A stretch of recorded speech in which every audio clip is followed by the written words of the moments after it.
그리스도인들의 최대의 삶의 문제, 삶의 목적이 있습니다. 그것은 부정적으로는 원수들의 공격을 어떻게 이겨내고, 또 우리 삶의 수많은 역경들을 극복해내고, 그리고 언젠가 우주의 지존자이신 거룩하신 하나님 앞에 설 수 있는가, 이것이 가장 큰 질문이고 인생의 가장 큰 목적이 되는 것입니다. 자, 그렇다면 어떻게 우리가 원수들을 이겨내고 삶의 역경을 극복하고 언젠가 거룩하신 하나님 앞에 설 수 있을까요? 그 절대적 토대, 파운데이션은 무엇일까요? 우리가 그 토대를 분명하게 알아야 됩니다. 그래야만이, 아까도 우리 나눔 시간에 구원의 흔들림 같은 것을 말씀하셨지만, 우리가 그것을 극복해낼 뿐만 아니라 원수의 공격을 이겨내고 삶의 수많은 역경을 이겨내고 언젠가 우리가 하나님 앞에 당당하게 설 수가 있는 것입니다. 그렇다면 그 토대는 무엇이냐는 것입니다. 베드로 사도는 이 베드로 후서를 시작하면서 그 절대적 토대는 믿음이다, 그렇게 말하고 있습니다. 무엇이라고요?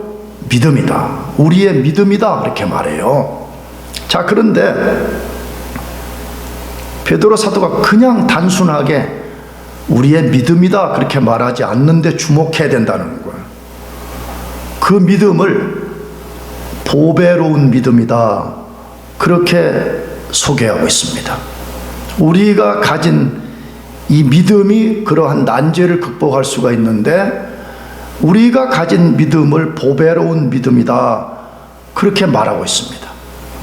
그러므로 우리가 참 믿음을 갖게 되면 그 믿음은 보배롭다는 거예요.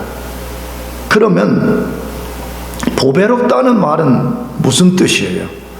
우리가 대충 압니다. 그러나 그 원래 성경을 번역해 놓은 이런 영어 성경이나 이런 것들을 보면 그 어떤 것과 바꿀 수 없는 가치를 가진 것, 혹은 진귀한 것, 그런 뜻을 갖고 있습니다. 우리가 진짜 믿음을 가졌다면 우리는 세상의 그 어떤 것과 비교할 수 없는 소중한 가치를 지닌 것을 우리가 소유했다라고 그렇게 말하고 있어요. 그래서 특별히 베드로 후서에서는, 베드로 전서와 후서에서는 보배로운 것 5가지를 소개해요. 이러이러한 것은 하나님과 우리 자신에게 매우 보배로운 것이다, 그렇게 말하는데, 그 첫 번째가 방금 소개한 1장 1절에 보배로운 믿음이다, 그렇게 되어 있어요. 자, 그러니까 다시 여러분이 진짜 믿음을 가졌다면 보배로운 믿음을 소유한 것을 꼭 믿어야 되는 것이에요. 두 번째, 베드로후서 1장 4절에 보배롭고 지극히 큰 약속이라 그렇게 되어 있습니다. 그러니까 하나님이 우리에게 어떤 약속을 주시는데, 예수를 믿으면 믿는 순간에 우리에게 약속을 주시는데, 그 약속은 보배롭고 지극히 큰 것이다 라고 말씀합니다. 세 번째로는 베드로전서 1장 19절에 보배로운 피라고 되어 있습니다. 예수 그리스도의 생명, 예수 그리스도의 대속적 사건은 세상에 가장 보배로운 것이다, 그렇게 말씀하는 거죠. 그 다음에 베드로전서 2장 4절과 6절에 보면 보배로운 산돌이신 예수 그리스도를 소개하고 있습니다. 예수님이 성전을 짓는데 모퉁이 돌에 비교를 하면서 그분은 리빙스톤, 살아있는 보배로운 산돌이다, 그렇게 묘사하고 있습니다. 마지막 5번째는 베드로전서 2장 7절에 우리가 받은 구원이 보배롭다, 그렇게 소개하고 있습니다. 이 5가지를 비교해 볼 때 그리스도인들이 소유한 믿음이 얼마나 고귀한 가치를 가지고 있는가를 알 수가 있어요. 왜? 그 나머지 4가지들은 인간이 획득할 수가 없는 것들이에요. 근데 그것들을 이렇게 비교하면서 우리가 가진 믿음도 그와 같이 보배로운 것이다, 그렇게 말하고 있다, 이 말이에요. 그러므로 우리가 믿음은 그냥 취미로 그냥 획득할 수 있는 그런 게 아니라는 것을 깨달아야 된다는 거예요. 믿음은 매우 보배로운 것이고 그걸 우리가 소유하고 있다는 것을 분명히 알아야 된다는 것이에요. 자, 그러면 왜 그리스도인이 소유한 믿음을 보배로운 믿음이라고 부를까요?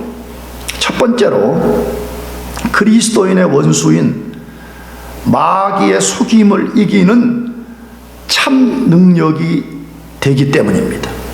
왜 보배롭냐 그렇게 말하면 성경 전체에서는 여러 이유를 말씀하는 거죠. 그러나 베드로 사도는 이 베드로후서를 통해 가지고 포커싱하는 게 하나가 있어요. 그게 뭐냐 그러면 첫째가 마귀의 속임을 우리가 이길 수 있다는 것이에요. 베드로 사도가 성령의 감동으로 베드로 후서를 기록하면서 제일 먼저 그리스도인의 믿음을 거론하는 이유가 무엇이겠어요? 여러분도 저도 우리가 성령의 감동을 받지 않아도 무슨 글을 쓰려고 그러면 글을 쓸 때 어느 목적을 갖잖아요. 무엇 때문에 이 글을 시작하는가 하는 것처럼 베드로 사도도 성령의 감동에 의해서 베드로서를 딱 쳤는데 제일 먼저 다루는 주제가 뭐냐 그러면 믿음을 다루고 있다는 거예요. 자, 그럼 무엇 때문에 이 믿음을 소개하면서 베드로후서를 시작했을까요? 믿음만이, 진짜 참 믿음만이 그리스도인의 원수를 이기는 비결인 것을 알려주려는 것 때문에 그렇습니다. 절대적 사실이에요. 제가 베드로전서를 강해하면서 말씀을 드렸는데 베드로전서는 마귀가 우리를 공격하는데 그 마귀를 우는 사자에 비유를 했습니다. 왜 우는 사자에 비유했다 그랬죠? 그건 마귀가 굶주린 사자처럼 영혼들을 핍박하고 영혼들에게 고통을 가해가지고 그들을 무너뜨리는 것, 다시 말하면 물리적 핍박, 시련, 고난을 통해서 그리스도인들을 무너뜨리려는 관점 때문에 마귀를 우는 사자에 비유한 것이에요. 근데 베드로 후서는 똑같은 마귀를 속이는 뱀에 비유합니다. 근데 그 이유는 뭐냐 그러면 앞으로 우리가 다루겠지만 베드로 후서는 마귀가 교회 안에 자기들의 종들을 교묘하게 심어가지고 거짓 교리, 거짓 진리, 거짓 복음, 거짓 삶의 원리를 심어서 교회를 무너뜨리고 그리스도인들을 더럽히려고 하는 목적을 가졌기 때문에 그런 것입니다. 자, 그러면 베드로후서 안에서 마귀가 특별히 1세기에도 그렇고 지금도 교회를 무너뜨리려고 거짓 교리를 퍼뜨리는 내용들이 뭐냐는 거예요. 굉장히 많아요. 나는 이거 읽어보면요, 성경은 절대 2000년 전의 사건만이 아니라는 거예요. 오늘도 얼마든지 똑같은 현상들이 교회 안에 반복되고 있다는 거예요. 근데 그 이유 중에 하나는 뭐냐 그러면 마귀의 속임이라는 거예요. 근데 자기 자신이 마귀에게 속임당하는 줄 모르는 거예요. 그래가지고 죄를 책망하고 죄에 대해서 뭐라고 하면 되게 듣기 싫어하는 거예요. 그리고 사람들이 최소한 나는 마귀에게 안 속는다고 생각하는 거예요. 다른 사람들이 다 속는 거지 나는 절대적으로 안 속을 것이라고 착각을 한다 이거예요. 근데 아니라는 것이에요. 그러면 1세기 교회 안에 마귀가 퍼뜨린 거짓 교리는 뭐냐? 예수 재림을 부정하는 것이에요. 이게 가장 큰 그리스도인들의 소망이잖아요. 여러분의 소망은 예수님의 재림인 것을 믿습니까? 만약 이게 아니라 그러면 내가 볼 때는 뭔가 문제가 있는 거예요. 나는 예수 재림 같은 거는 내 인생의 최고의 목적이 될 수 없습니다. 나는 이런 것이 더 목적입니다. 그럼 내가 볼 땐 그 사람은 아직 복음과 인생을 깨달은 사람이 아니에요.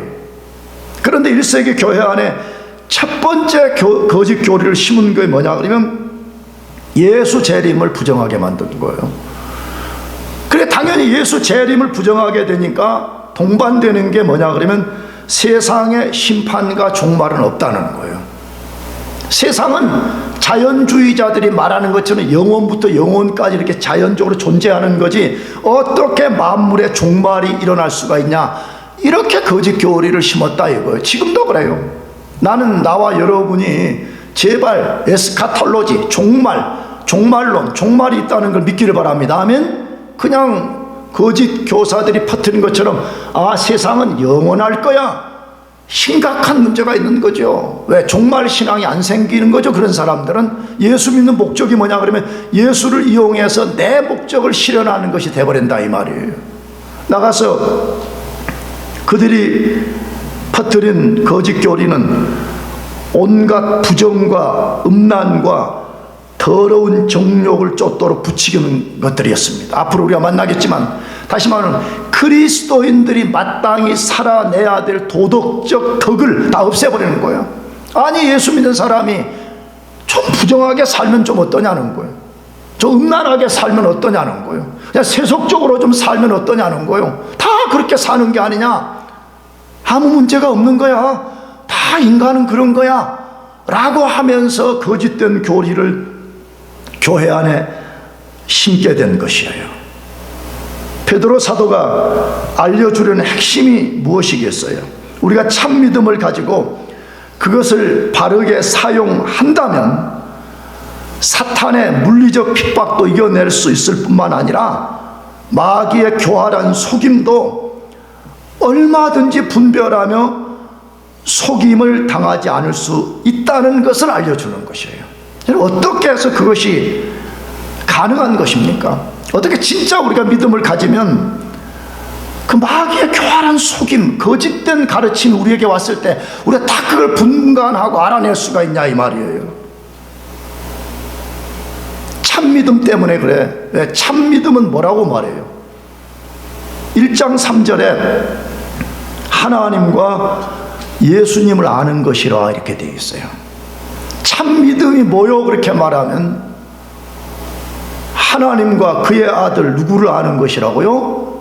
예수님을 아는 거예요. 내가 다음 주에 말씀드리겠지만 이 안다는 건 단순히 피상적으로 아는, 인포메이션을 아는 게 아니에요. 인포메이션을 아는 사람들은 안 변해요, 삶이. 그러나 진짜 그분과 연합을 딱 이루게 되면 우리 능력으로는 불가능한 거예요. 우리 지식으로는 불가능한 거예요. 그런데 하나님과 그의 아들 예수 그리스도의 생명과 능력과 지식이 우리 속에 딱 들어오기 때문에 딱 그때부터 그분의 능력 때문에, 그분의 지식 때문에 마귀의 거짓을 분간해내는 역사가 일어나게 되는 것이에요. 우리가 알듯이 믿음은 믿음 자체를 믿는 것이 아니에요. 매우 주의해야 돼요. 아무리 여러분들이 나이가 어리고 별로 관심이 없다 그래도요, 왜 믿음의 역사가 안 일어나냐고는 믿음을 믿기 때문에 그래요. 뭘 믿는 거라고요? 믿음을 자기 믿음의 대상으로 삼기 때문에 역사가 안 일어나요. 믿음이라는 것은요, 믿음 자체를 믿는 것이 아니고, 나가서 믿음 자체도 능력이 아니에요. 착각하면 안 돼요, 여러분. 참 믿음은 하나님이신 예수님을 믿는 것이고, 예수님을 믿는 것 때문에 믿음이 능력이 되는 것이에요. 믿으시기 바랍니다. 다시, 여러분, 참 믿음은 믿음을 믿는 게 아니에요. 참 믿음은 누구를 믿는 거라고요? 하나님과 그의 아들 예수 그리스도를 믿는 것이에요. 그래서 진짜 그분을 우리가 믿게 되면 그분의 능력 때문에 마귀를 이기게 되고, 그분의 지혜 때문에 마귀의 속임을 이기게 되는 것이에요. 여러분, 이 말이 잘 와닿지 않다면 데살로니가 전후서와 유다서를 잘 읽어보세요. 이단에 빠지는 사람들, 그 사람들 책임이라고 돼 있어. 성경에 보게 되면 이단에 빠져가지고, 왜?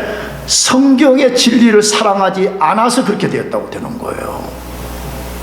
나는 내 경험을 일반화시킬 수 없다고 내가 자주 말씀드렸어요. 근데 나는 신기하더라고. 나는 예수를 처음 믿고 23살에 본어교인을 했는데 지금처럼 성경을 알지도 못했어요. 근데 이상하게 이단적인 누가 교리를 전달하거나 이단들이 뭘 와가지고 나한테 뭘 말하면 나는 금방 그게 이상해. 벌써 느낌이 이상해버려. 나는 그랬어요. 입금이. 그래가지고 나는 한동안 정통신학의 중요성을 깨닫기 전에 이단 퇴치하러 좀 다녔어요. 이단 퇴치하러. 그래가지고 막 이단들하고 논쟁도 좀 하고 많이 그렇게 세미나 같은 거 할 때. 근데 나중에 내가 깨달았어요. 아휴, 저 거짓 인간들하고 내가 싸워봤자 뭐 하겠냐. 나는 진리를 위해서 살아야지. 그리고 내가 정통신학으로 돌아서게 된 거예요. 근데 알았어요. 그 당시 처음 예수를 믿고 오늘처럼 교리를 몰랐음에도 불구하고 알게 되었어요. 그건 내 능력이 아니에요. 그건 내 지혜가 아니에요. 내 안에 계신 하나님, 내 안에 계신 예수 그리스도, 내 안에 계신 성령님이 그것을 알게 만들어주는 거예요. 사도 요한도 똑같은 원리를 요한 1서 5장 4절에서 말씀합니다. 대저 하나님께로서 난 자마다 세상을 이기느니라. 대저 하나님께로부터 본어개인 된 사람, 진짜 하나님의 자녀가 된 사람은 세상을 이긴다고 말해. 근데 세상을 어떻게 이긴다고 말해? 세상을 이김은 이것이 우리의 무엇이다? 믿음이다. 그렇게 돼 있어요. 우리가 진짜 믿음을 가지면 뭘 이기게 돼요? 세상을 이기게 돼. 그런데 이 세상을 이긴다는 말씀 속에 마귀를 이긴다는 말이 내포된 거예요. 왜 그렇죠? 여러분, 이 세상은 마귀가 일시적으로 세상의 신이 되어가지고 주관을 하는 거예요. 다시 말하면, 더 정확하게 말하면 예수 안 믿는 사람들의 왕이 누구냐는 거예요. 예수 안 믿는 사람 누가 주관하고 있냐? 그러면 마귀가 그것을 주관하고 있다. 지금 그 말인 것이에요. 그런데 우리가 참 믿음을 갖게 되면 하나님의 능력과 하나님이 주시는 지식 때문에 그것들을 이길 수가 있다는 거예요. 그러고는 믿음은 절대 추상적인 게 아니에요. 믿음은 정적인 것, 다시 말하면 뭘 하나, 물질 하나를 내 가슴 속에 보관하는 그런 것이 아니라 믿음은 역동적인 것이고, 믿음은 굉장히 생생한 것이고, 믿음은 동적인 것이에요. 우리가 앞으로 베드로 후서를 통해서 참 믿음을 소유한 우리가 얼마나 엄청난 특권을 소유한 사람인지를 알게 되어요. 그래서 나는 여러분들이 그걸 알기를 원하는 거예요. 우리가 받은 프리빌리지, 우리가 믿는 순간에 그리스도인들이 받게 된 특권이 얼마나 큰 것인지를 우리가 알아야 돼요. 그건 단번에 받는 거예요. 그거는요. 근데 마귀가 자꾸만 우리를 속이는 거예요. 왜? 그걸 사용하지 못하도록. 우리가 받은 거대한 프리빌리지를 첫째는 모르게 만드는 거예요. 사용하지 못하게 만드는 거예요. 그러므로 우리가 성경의 가르침을 통해서 우리가 믿을 때 어떤 특권을 받았는지, 우리가 얼마나 보배로운 것들을 소유하고 있는지, 그러면 우리는 비록 삶의 역경이 찾아오고 마귀가 우리를 넘어뜨리기 위해서 우리를 속이지만 우리가 그것을 이겨낼 수 있다는 것이에요. 두 번째로, 왜 우리가 소유한 믿음을 보배로운 믿음이라고 말하냐 하는 것이에요. 하나님이시며 우리의 구주인 예수님의 의로움 때문에 받은 것이기 때문에 그런 거예요. 다시 말하면 우리가 그 믿음을 어떻게 소유했냐는 거예요. 우리가요. 성경은 하나님이시며 구주인 예수님의 의로움 때문에 우리 그것을 받게 되었다, 그렇게 말해요. 얼마나 놀라운 일이에요. 그렇지 않아요? 보배로운 믿음을 소유한 사람만 참 그리스도인입니다. 이 믿음을 소유하지 않은 사람은 그리스도인이 아닙니다. 그렇다면 참 그리스도인은 이 보배로운 믿음을 어떻게 소유하게 되었다고요? 다시 그 답을 1장 1절 하반절에서 말씀하는데, 우리 하나님과 구주 예수 그리스도의 의를 힘입어 동일하게 보배로운 믿음을 우리와 같이 받은 자들에게 편지하노니, 이렇게 돼 있어요. 베드로 사도가 당시에 편지를 쓰는 기법을 따라서 먼저 자기 자신을 1절에서 밝히고, 그 다음에 수신자들, 이 성경 편지를 받는 수신자들을 언급을 하는데,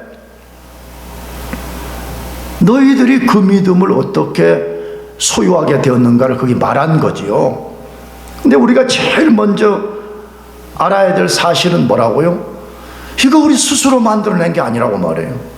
우리의 조건 때문에 받은 것이 아니라고 말해요. 우리의 능력 때문에 받은 것이 아니고, 모든 그리스도인은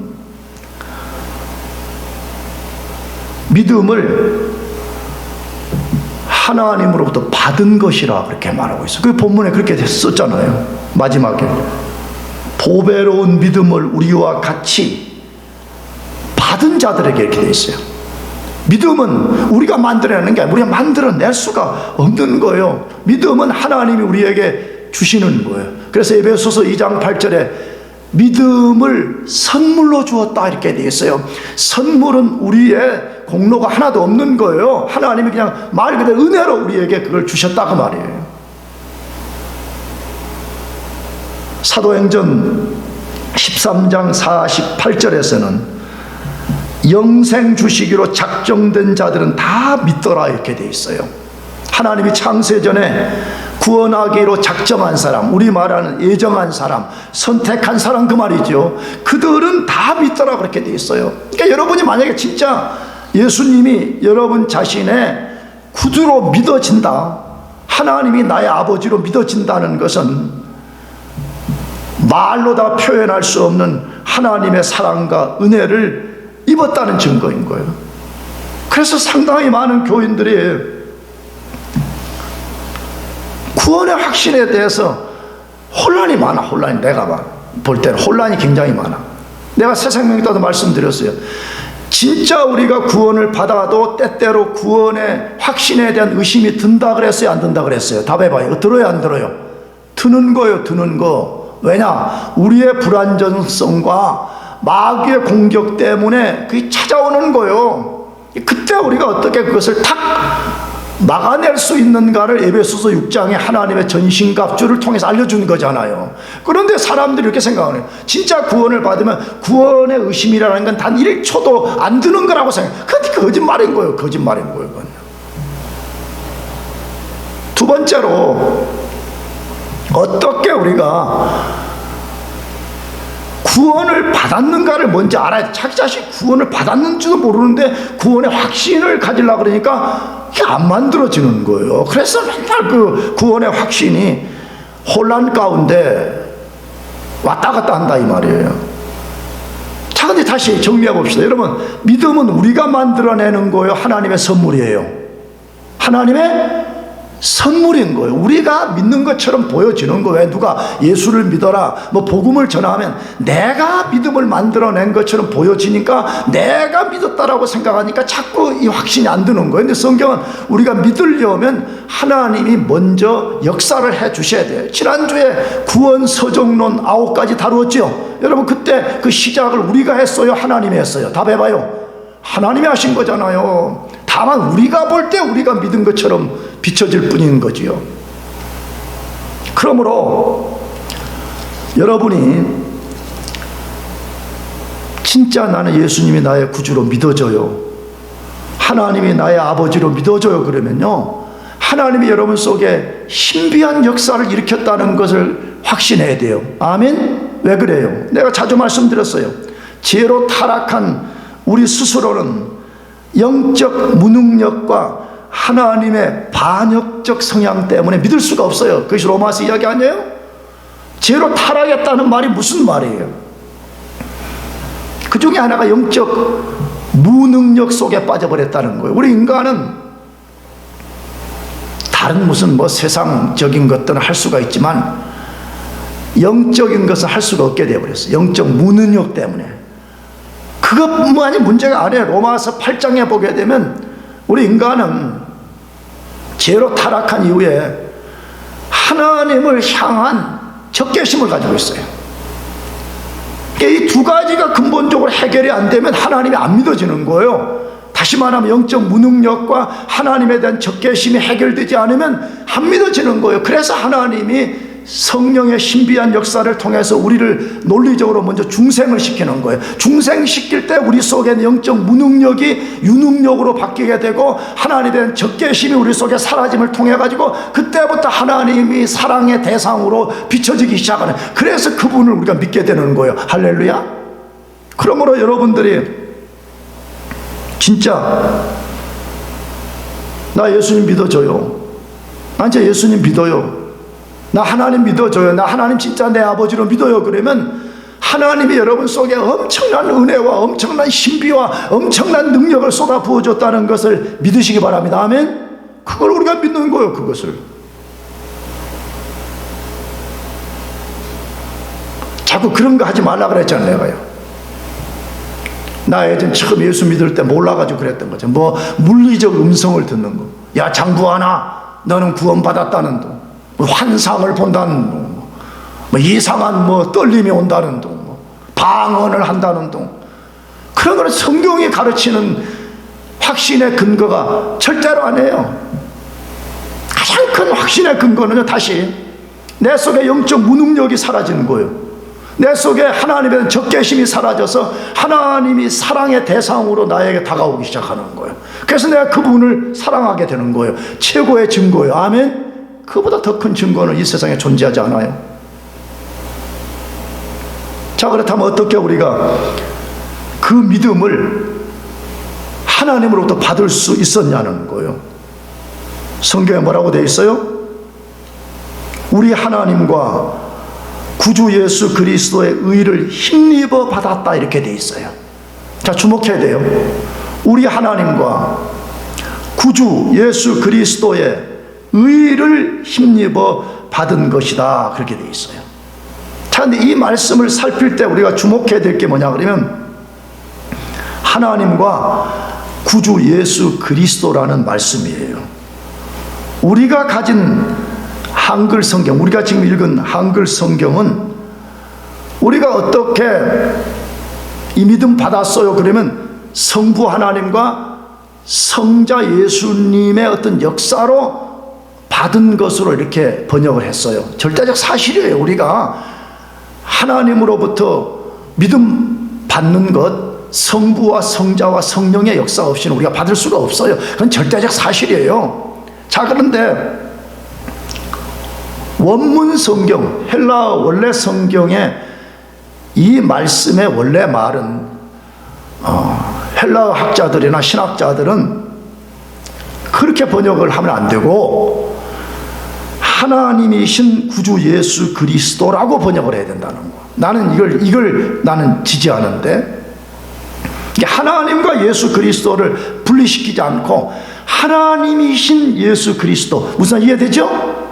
이렇게 번역을 해야 된다는 거예요. 그런데 이 말씀이 나는 더 합당한 번역이라는 것이 헬라어 자체에서도 그렇지만 베드로후서가 반복적으로 예수가 누구인가를 소개할 때 주 아니면 구주라고 반복적으로 말한다는 거예요. 여러분, 주라는 말이 누구예요? 여호와라는 말이잖아요. 예수가 여호와라는 말이에요. 믿으시기 바랍니다. 여러분, 여호와는 성부만이 아니에요. 예수님이 여호와 주이시라 이 말이에요. 그분이 하나님이라 그 말이에요. 지금 그 하나님이신 예수님이 그의 의 때문에 우리가 그의 의를 힘입어서 그의 의를 통해서 우리가 보배로운 믿음을 소유했다, 그 말인 것이죠. 무슨 말이죠? 다시 우리는 믿음을 소유할 자격이 아무것도 없는 사람이에요. 사실은 절대적 사실이에요. 어떻게 우리가 그러니까 보배로운 믿음을 가졌다고요? 하나님이신 예수님의 의 때문이라는 거예요. 그게 무슨 말이에요? 예수님은 그의 속성적으로도 하나님이시기 때문에 의로운 분이셔요. 근데 우리가 알지만 그분이 십자가에서 우리 대신 죄를 담당하고 하나님의 공의의 심판을 받으심을 통해 가지고 의를 만드신 거예요. 그래서 하나님 앞에 의가 되고 동시에 그것이 우리의 의가 되게 만들어 준 거예요. 그래서 우리가 예수를 믿으면 순간적으로 그분의 의가 우리 속에 폭포수처럼 쏟아부어지고 그의 의를 우리가 다 이렇게 옷을 입듯이 우리가 다 입는 거예요. 그러니까 그때부터 우리가 하나님 앞에 죄인이 아니고 더 이상 우리가 원수가 아니고 더 이상 영적 무능력한 존재, 적개심을 가진 존재가 아니라 우리가 하나님의 어답션된 자녀가 되기 때문에 그 순간에 우리 속에 하나님 보배로운 믿음을 우리에게 부어주시는 거예요. 그러므로 우리가 이 믿음을 갖게 되었다고 하는 것은요, 진짜 보배로운 거예요. 여러분이 가진 믿음이 진짜 보배롭다는 걸 믿고 삽니까? 나는 이 베드로후서를 강의하기 위해서 유명한 설교자 마틴 노이 존스 베드로후서를 한번 읽어봤더니, 아니 지금부터 약 100년 전에 말이에요, 근 100년 전에 말이에요, 그 영국의 그 기라성 같은 사람들을 앉혀놓고 그 도전한 게 방금 내가 도전한 내용이더라고. 그들에게 도전하는 거예요. 그 당시에 100년 전이 우리가 알지만 영국이 세계를 지배한 그때 아니에요, 어떻게 보면. 나는 여러분들에게 이걸 그대로 던지고 싶어, 이 질문을. 여러분이 진짜 여러분이 소유한 믿음이 가장 보배롭다는 것을 인식하고 살아요? 저 그렇게 되기를 원하는 거예요. 왜? 우리가 앞으로 만나겠지만 보배로운 믿음을 소유하면요, 놀라운 일들을 우리가 행할 수 있기 때문에 그런 거예요. 세 번째로, 왜 우리가 소유한 믿음이 보배로운 믿음이에요? 세상에 존재하는 그리스도인들이 동일하게 소유한 것이기 때문이라고 말해요. 왜 이게 너나 나나 우리 모두가 다 믿음을 소유하면 이게 왜 보배로운 것이냐라고 말할 때 일반적 원리 때문이라고 그렇게 말해요. 무슨 적 원리라고요? 일반적 원리란 이 말을 뒷받침하는 말씀이 베드로후서 1장 1절 하반절에 이렇게 되어 있어요. 동일하게 보배로운 믿음을 우리와 같이 받은 자들에게 이렇게 되어 있어요.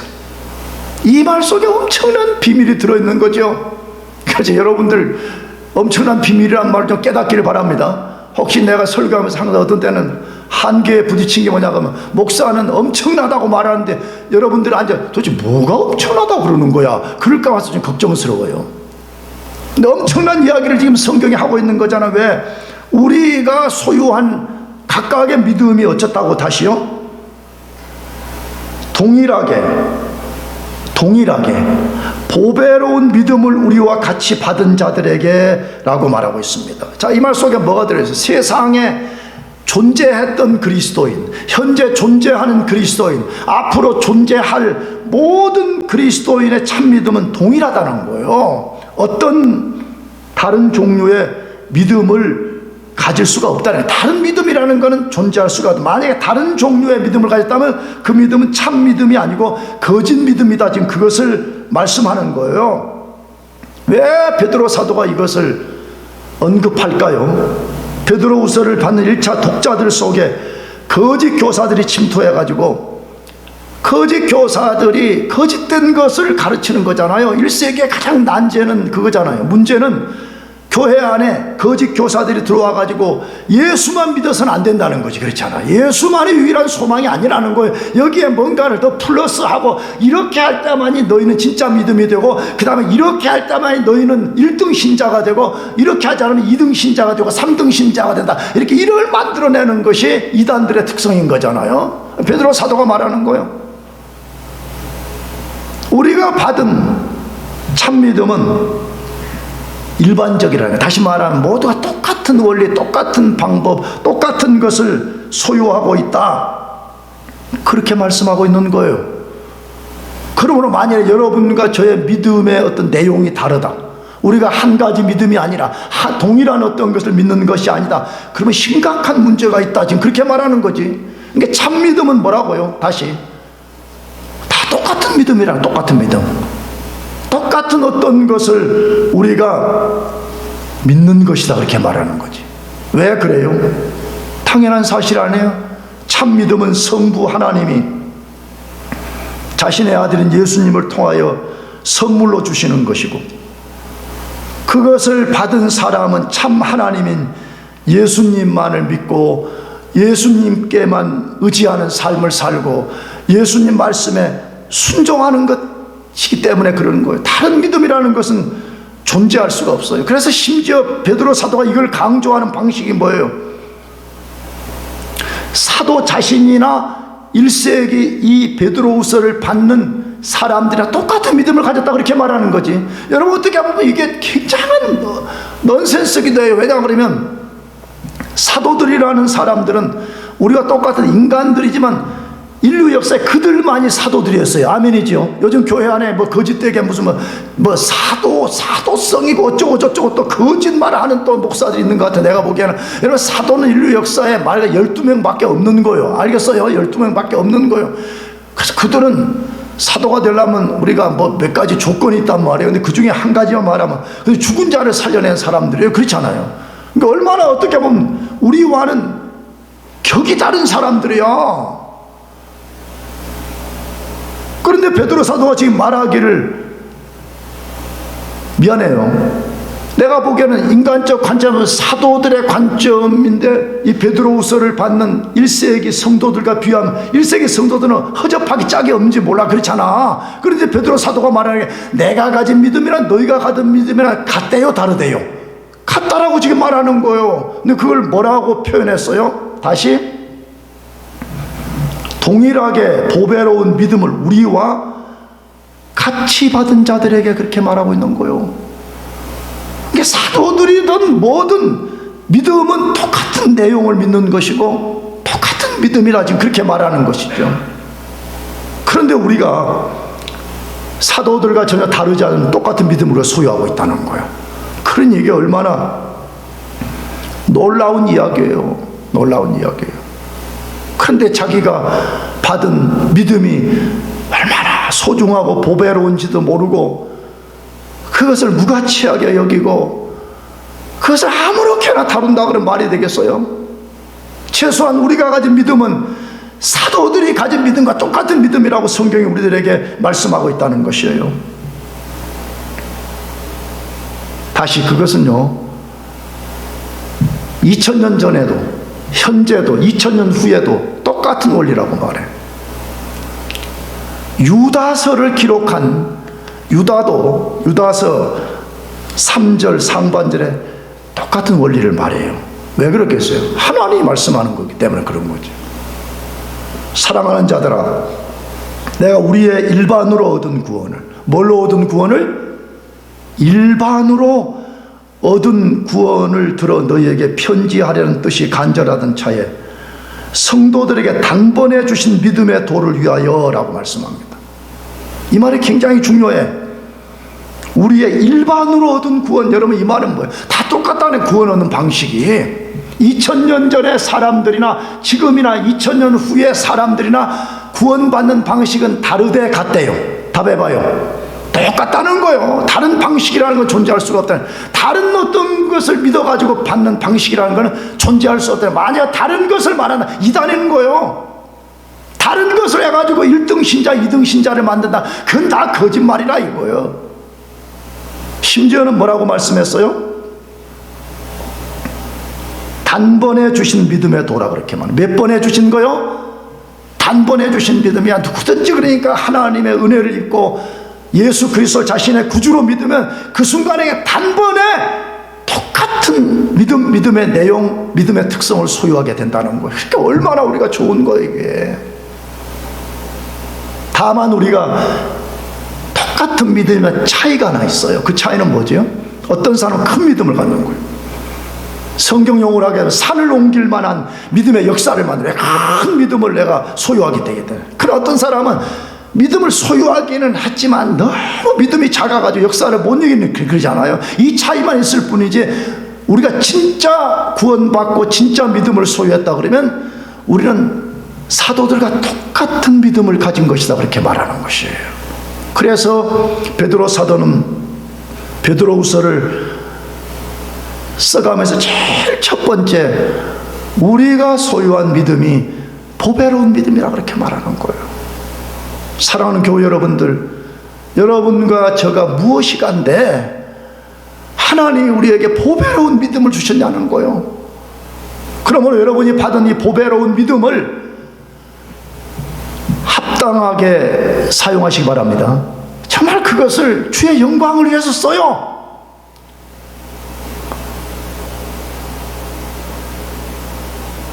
왜?